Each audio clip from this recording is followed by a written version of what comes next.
So we are at LAX, about to pick up my co-founder. I am really excited to see him because he is a rock to this company. He is my business partner and everything, and I couldn't do it without him.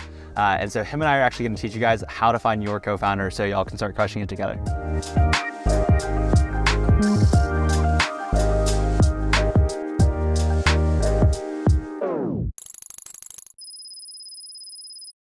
So now that we've picked you up, we have to teach them how to find a co-founder.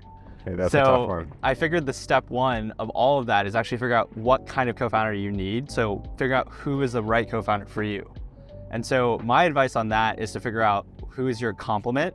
So figuring out who is a complementary skill set from you, which I think you and I do really well, where I'm on the business side and I'm more the kind of emotional, intuition-based kind of visionary person, and you're more the kind of execution-based technical co-founder. You actually make sure stuff gets done, whereas I'm kind of like busy dreaming up the big ideas. Yeah, and my style is more of a logic, rational June, where it's like, give me ideas over there. Now let's get down to like I'm pretty rational. Okay, I would say I'm pretty rational, just not as rational as you. But you are very data-driven, and that complement works really, really well for us, right? I agree. I would also argue that the most important part is the central values that we really aligned on. Yes. I think when we met for the first time is, before we knew the differences and how we differently approach the problems, that initial click came from realization that we actually stand for the same things, which builds on ownership, integrity, most importantly. And one thing that's really big for me is work ethics. Like, yes. If you're not capable of working 8 hours through, like, what are you even talking about? You gotta love to suffer, and that's the big one. That's the hardworking immigrant work ethic I think both of us bonded on, because both of us were born outside of the West. We immigrated here, paid for our own schooling, and I think that kind of bond and the families we came from and the values that our families taught us was something that really brought us together, where I really like your point around shared values. So even though we are very different, very complementary as people, and therefore we're good co-founders, what brings us together is the core values that we share. And so as y'all think about finding your co-founder, what you want to do is you really want to find someone. It's kind of like dating, actually. It's like finding a co-founder is kind of like finding like a marriage, right? And in fact, unfortunately, like many co-founder relationships last longer than the average marriage. And so when you go about finding your co-founder, you should kind of think of it like dating for a life partner. I mean, we spend so much time together. We're partners in every sense in terms of the business. And so we have those shared values, and then also we have complementary skill sets. We're never like in each other's faces, like trying to like work over each other. Instead, it's just this like really beautiful synthesis. And I would also say, I personally couldn't do this journey without a co-founder. Like being a solo founder would be absolutely miserable. I would be exhausted emotionally all the time with like no one to go to, because you just need a partner in something that's hard. And when I think about the most successful companies that I look up to, whether it's a Google, it's a Stripe, I mean, what else is there? Apple, right? There is no Apple without Jobs and Wozniak, right? And I think that's what we have too. It starts with people. Relying on someone is extremely, extremely important. Running a business is a very lonely, job, and there is so much doubt. Not all the decisions can be made optimally, and having someone to just debate the ideas, and it all comes down to, we are in this together, and this gives you a really solid foundation to whatever there is to work through it and move forward. So I guess the advice that I would give to other folks in terms of figuring out what kind of co-founder they should find, they should think about their strengths and the weaknesses, right? So are you business focused, marketing focused, product focused? And then what are your weaknesses? So for me, I'm a really shitty coder, as Vitalii knows. And so I really needed a co-founder on the technical side to help me build and to really run our technical infrastructure, which Vitalii is phenomenal at. And so as y'all think about what kind of co-founder you need, it's just like, what are the puzzle pieces? Like all of us have strengths, all of us have weaknesses, and you want to find someone who overlaps with you in the right ways, because it's just like a 1 + 1 = 3 situation. 100%. On the opposite end from me, John is a remarkable salesperson. He can sell you anything. Wall Street sell you a pen example, he'll nail that one. Investor relationships, early days, admin stuff, none of this I'm good at or excited about, but I am doing a great job at pieces that I care about the most, which is technical infrastructure and talking to computers, frankly.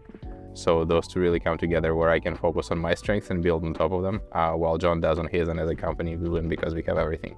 All right, so we are pulling into In-N-Out right now, and we're gonna teach y'all in In-N-Out, while we wait for our burgers and eat our fries, how to actually go out finding a co-founder now that you know what kind of co-founder you should look for. So we will see you guys inside.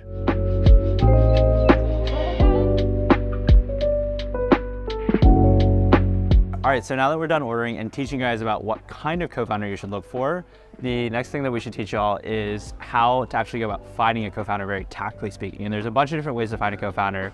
Well, number one, join the local networking event. Take advantage of tools like AngelList or incubators like YC, or in Canada, there is something called Entrepreneur First. Yes. Talk to your friends about it. If they don't know what you're up to, nobody does. And you'll be surprised how many people in your network will know a person or two who is also interested in something like this, and they'll connect you. Yeah, and that's actually how we found each other. It's what I call like the friend networking method. It's my personal favorite method in terms of finding someone that actually is a good match for you, where basically all you do is you just take all of your smartest friends, you let them know what you're building and what you're interested in, and you just ask them like, hey, can you introduce me to your smartest friend? So in my case, I was basically just asking everyone I knew who their smartest engineering friend was, and I would talk to them, I'd vet their values, I'd vet their integrity, I'd vet whether or not we were a good fit, and then if they weren't a good fit, what would happen is I would actually just ask them for an introduction to their smartest friend, and so it kept happening that way, and I got to the point where I got super lucky. One of our customers that we were working together with, Invest with Russ, I was asking him about, hey, I'm looking for a co-founder on this. And he was like, wait a minute, I know a really smart guy who's also building a competing product for me. And then he introduced us, and that's how we started like getting to know each other. Yes, my product was objectively technically better, and John's product was objectively better product market fit. Yeah. And they connected the dots. The important thing is to say it. Yeah, his product was beautiful behind the hood in terms of the code, but the front end looked awful. My front end looked really nice relative to his. It looks way better now that we're working together, but the back end, the actual code itself was spaghetti code. So. And John could sell the whole thing, so that made a world of difference.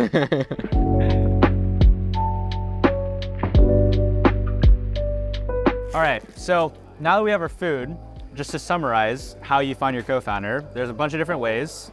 Of course, first you need to know yourself and find someone with complementary skill sets. But then from there, it's all about networking. So it's like, use LinkedIn, so message people around, ask them for time, use your friends, use conferences, use AngelList, all these internet resources. There's like tons of places to meet really smart people. And then you just keep asking smart people to introduce you to smart people, and eventually you get lucky and you find your partner. All right, so last part of the video, co-founder dating red flags. What's your number one red flag in a co-founder? I think a lot of this is intuition. I have a strong bullshit radar, and if I don't trust a person after like speaking with them for 10 minutes, that's a red flag and we are done.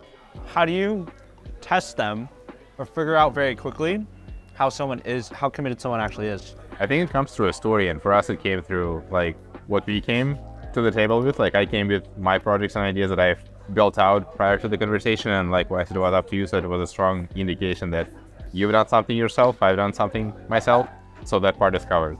So the green flag for me on that for you is you telling me your story about how you immigrated from Russia to Canada when you were 18, and you were studying chemical engineering, but you didn't speak that much English. I did speak any of it. I can't imagine, can you guys imagine studying chemical engineering with like the big, long chemical terms, and you don't know a lick of English? Like, I can't imagine reading that textbook. At the same time, you took on a ton of loans as well. You're paying for school. We're still both paying for school actually right now. Like, Stan is how we're gonna pay for our school loans. And so like those small little things, and like how you also had a minimum wage job growing up, you worked as a teen as well to like pay for your family like the same way I did. So small little signals that for us, I think show that there was a work ethic.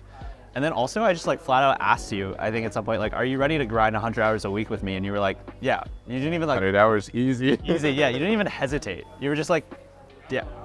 Is there another way to live? All right, I think I've got another good one, which is caring really deeply about the mission or the work you're doing. They have to like really believe, and this is true for any employee at an early stage startup, but you have to care really deeply, or else like when shit hits the fan, or when push comes to shove. Yes. Either of those two depends on you. Thank you. I have no idea what I was trying to say.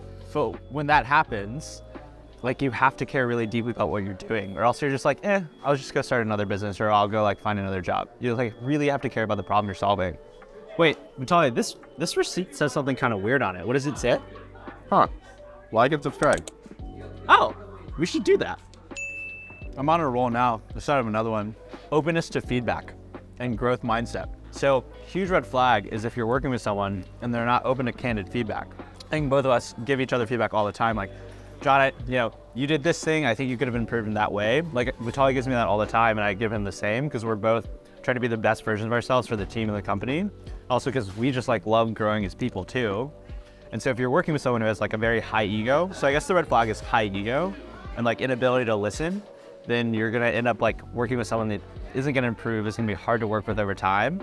And so that's a really important thing to look out for, is to like make sure you have someone who's not an egocentric maniac. So it goes far beyond just the co-founder journey, like hiring in every single human being, building a team. Like if a person isn't receptive to feedback, there is very little you can do. And things are going to get out of hand at some point, and this is the fundamental mechanism that gets them back on track. So I think you're doing a great job listening to everything I have to share, and I got a ton from you as well. And I think over the past couple of years, it helped me grow personally, so hopefully it was as helpful to you. Yep. Well, cheers. Burger, cheers. To being co-founders. All right, guys, I hope that was helpful. Vitalii will be on for more videos, so make sure to like and subscribe. Follow along on the journey. He is the rock to my business. I couldn't do it without him. So my hope is that this video helps you find your Vitalii and be the best gift in your own company building journey yourself too. So wishing you all the best, and I'll see you soon. Good luck.